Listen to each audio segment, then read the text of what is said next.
Here's a quick charge to you, my friend. Do not be afraid in this life.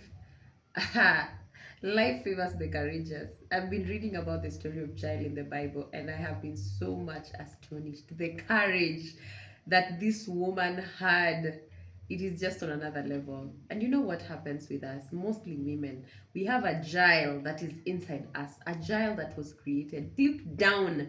We are so strong and we know it, that we have that thing that God placed deep down there.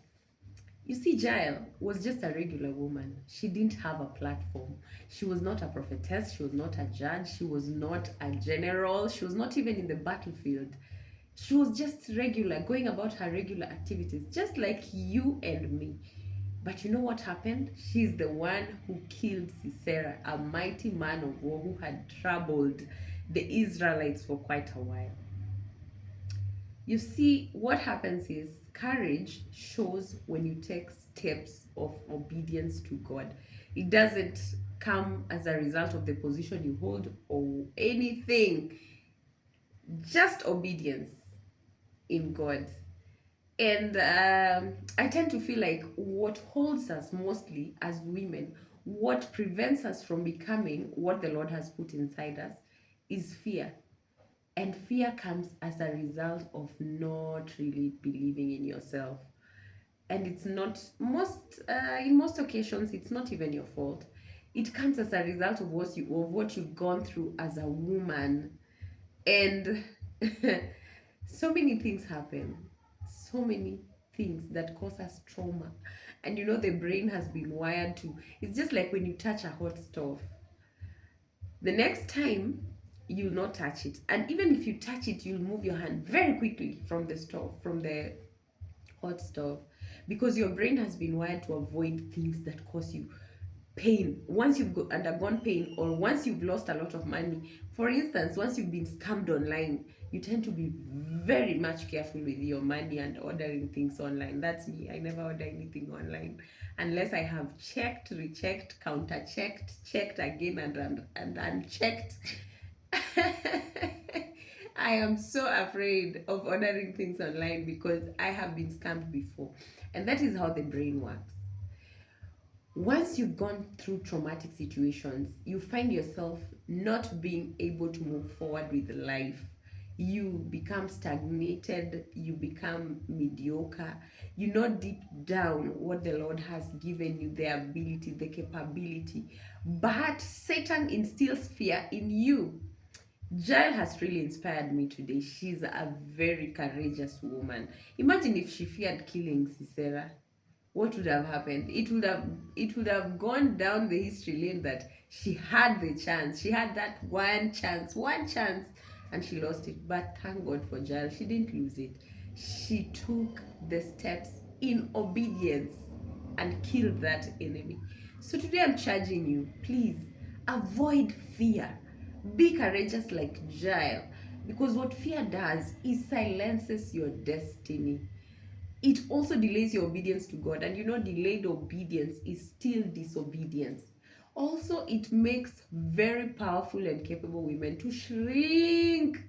Fear made me shrink for such a long time, and I knew what God had placed inside me. So you can imagine, fear is not of God. 2 Timothy chapter 1 verse 7 says, "For God has not given us the spirit of fear, but of power and of love and of sound mind." So, my dear, I am charging you, do not let fear silence your destiny. You have a great destiny ahead of you. Fear comes in so many ways, you know, fear of the unknown, fear of what people will say, especially what people will say. Women, we have that problem of thinking, what are they going to say? What are they going to think about me?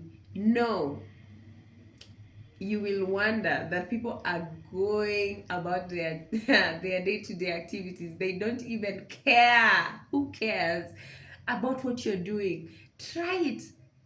Move out of that cocoon of fear. I'm telling you, if you decide to make that bold step, and I can give you a very good example of a person in the Bible who took a bold step and moved out of their comfort zone.